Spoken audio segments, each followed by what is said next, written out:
నమస్కారం. Welcome to my channel. ఈ వీడియోలో ప్రభుత్వ ఉద్యోగులకు మరియు పెన్షనర్లకు 25% ఫిట్‌మెంట్ 5,000 కోట్ల భారం. పూర్తి సమాచారాన్ని వీడియోలో తెలుసుకుందాము. వీడియోని ఎక్కడే గాని స్కిప్ చేయకుండా ఎండ్ వరకు చూడండి. అప్పుడు ఇన్ఫర్మేషన్ పూర్తిగా అర్థమవుతుంది. వీడియో చూస్తున్న ప్రతి ఒక్కరు వీడియోకి లైక్ చేయండి. ఈ వీడియోని తోటి ఉద్యోగ పెన్షన్ మిత్రులతో అయితే షేర్ చేయండి. కొత్తగా మన ఛానల్ చూస్తున్నవారు సబ్స్క్రైబ్ చేసుకోకుంటే వెంటనే మన ఛానల్‌ని సబ్స్క్రైబ్ చేసుకోండి. దీని ద్వారా నేను చేసే లేటెస్ట్ వీడియోస్ అన్నీ మీ వరకు రీచ్ అవుతాయి. ఇక ఆలస్యం చేయకుండా వివరాల్లోకైతే వెళ్ళిపోదాము. ఫ్రెండ్స్, ఇక విషయానికొచ్చినట్లయితే పీఆర్సీకి బడ్జెట్‌లో నిధుల లోటు, ఉద్యోగుల నిరాశ. ఆంధ్రప్రదేశ్ రాష్ట్ర ప్రభుత్వం 2025-26 ఆర్థిక సంవత్సరానికి 3.404 లక్షల కోట్ల బడ్జెట్‌ను అసెంబ్లీలో ప్రవేశపెట్టింది. అయితే ఈ భారీ బడ్జెట్‌లో ఉద్యోగుల కోసం కొత్త పీఆర్సీకి సంబంధించిన ప్రస్తావన కూడా లేకపోవడం ఉద్యోగులను తీవ్ర నిరాశకు గురిచేసింది. రాష్ట్ర ప్రభుత్వ ఉద్యోగ ఉపాధ్యాయులు, పెన్షనర్లు కొత్త పీఆర్సీ కోసం ఆసక్తిగా ఎదురుచూస్తున్నా ఈ బడ్జెట్‌లో దానికోసం కనీసం రూపాయి కూడా కేటాయించలేదు. అన్ని ఉద్యోగ సంఘాలు మండిపడుతున్నాయి ఈ మేరకు. ప్రస్తుత బడ్జెట్‌లో పీఆర్సీ లేకపోవడం అంటే ప్రభుత్వానికి వేతన సవరణపై ఆసక్తి లేకపోవడం లేదా ఆర్థిక లోటు కారణమని దానిని వాయిదా వేయ ఆర్థిక లోటు కారణంగా దానిని వాయిదా వేయాలని చూస్తున్నట్టు సంకేతం అని విశ్లేషకులు చెప్తున్నారు. వాస్తవానికి కనీసం 1% ఫిట్‌మెంట్ ప్రకటించినా కూడా నెలకు రూ. 200 కోట్ల ఉద్యోగులకు అందాల్సి ఉంటుంది. ఉద్యోగ సంఘాలు 50% ఫిట్‌మెంట్ కోరుతుండగా కనీసం 25% ఫిట్‌మెంట్ ప్రకటించినా నెలకు రూ. 5,000 కోట్ల అవసరమవుతాయి. కానీ బడ్జెట్‌లో దీనికి సంబంధించి ఎలాంటి ప్రస్తావన లేకపోవడం ఉద్యోగులు వచ్చే ఆర్థిక సంవత్సరం వరకు నిరీక్షణ తప్పదనే సంకేతాలను ఇస్తోంది. తెలంగాణలో కూడా పీఆర్సీ అస్పష్టత. తెలంగాణలో కూడా 2023 జూన్ 30న ముగిసిన మొదటి పీఆర్సీ గడువు ముగిసింది.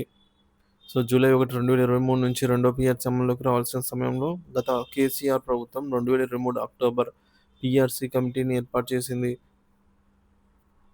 మరి ఈ కమిటీ ఉద్యోగ సంఘాల ప్రతిపాదనలు స్వీకరించి 50% ఫిట్‌మెంట్ సిఫార్సులను చేయాలని సూచనలు అందుకున్నా ఇప్పటివరకు ఏ నిర్ణయమూ తీసుకోలేదు. ప్రెజెంట్ తెలంగాణ ముఖ్యమంత్రి రేవంత్ రెడ్డి కూడా ఇలాంటి పీఆర్సీపై స్పష్టత ఇవ్వకుండా ఇటీవల జీతాలు కూడా చెల్లించలేని పరిస్థితి వస్తుందని వ్యాఖ్యానించడంతో తెలంగాణ ఉద్యోగులు కూడా అసంతృప్తిగా ఉన్నారు. నూతన పీఆర్సీ అమలు జాప్యం కారణంగా పదవీ విరమణకు దగ్గరలో ఉన్న ఉద్యోగులకు గ్రాట్యుటీ పెన్షన్ లెక్కింపులు తగ్గిపోవచ్చు అనే భయం ఉంది. గత ప్రభుత్వ హయాంలో కనీసం 5% మధ్యంతర భృతి ఇంటీరియం రిలీఫ్ ప్రకటించగా ఇప్పుడు ప్రభుత్వం దానిపైన స్పష్టత ఇవ్వలేదు. మరోవైపు 5 డీఏలు పెండింగ్‌లో ఉండగా 2025 జూలై 1 నాటికి 6వ డీఏ కూడా చేరుకునే అవకాశం అయితే ఉంది. మరి ఈ నెలాఖరులో ఉద్యోగ సంఘాలు ప్రభుత్వంపై ఒత్తిడి తీసుకురావడానికి నిరసన కార్యక్రమాలు చేపట్టాలని యోచిస్తున్నాయి. గతంలో పీఆర్సీపై సమర్థవంతమైన ఆందోళనలే ఉద్యోగులకు తగిన వేతన సవరణను తీసుకురావడంలో సహాయపడిన విషయాన్ని గుర్తు చేస్తూ సమ్మె సైతం నిర్వహించాల్సిన అవసరం ఉందని నేతలు చెబుతున్నారు. ప్రభుత్వానికి ఉద్యోగుల హితవు. ఉద్యోగ సంఘాల నేతలు ప్రభుత్వం వెంటనే స్పందించి కనీసం మధ్యంతర వృత్తి సవరణ లేదా డీఏల చెల్లింపులు ప్రకటన చేయాలని డిమాండ్ చేస్తున్నారు. వచ్చే ఎన్నికల నాటికి ఉద్యోగుల నుంచి ప్రభుత్వం వ్యతిరేకత ఎదుర్కొనకుండా ఉండాలంటే ఆర్థిక ప్రణాళికలు సవరించి పీఆర్సీని అమలు చేయడం తప్పనిసరి అని అయితే సూచిస్తున్నారు. సో, ముఖ్యాంశాలండి. 3.04 కోట్లు బడ్జెట్‌లో పీఆర్సీ బడ్జెట్‌లో బడ్జెట్ ఉండగా పీఆర్సీ అయితే ప్రస్తావనే లేదు. 1% ఫిట్‌మెంట్‌కే నెలకు 200 కోట్లు అవసరమవుతాయి. 25% ఫిట్‌మెంట్ అంటే 5,000 కోట్లు అవసరమవుతాయి.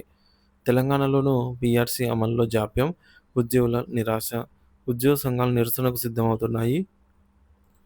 ప్రభుత్వం త్వరగా స్పందించి పీఆర్సీపై నిర్ణయం తీసుకోవడం మంచిదనైతే చెప్తున్నారు.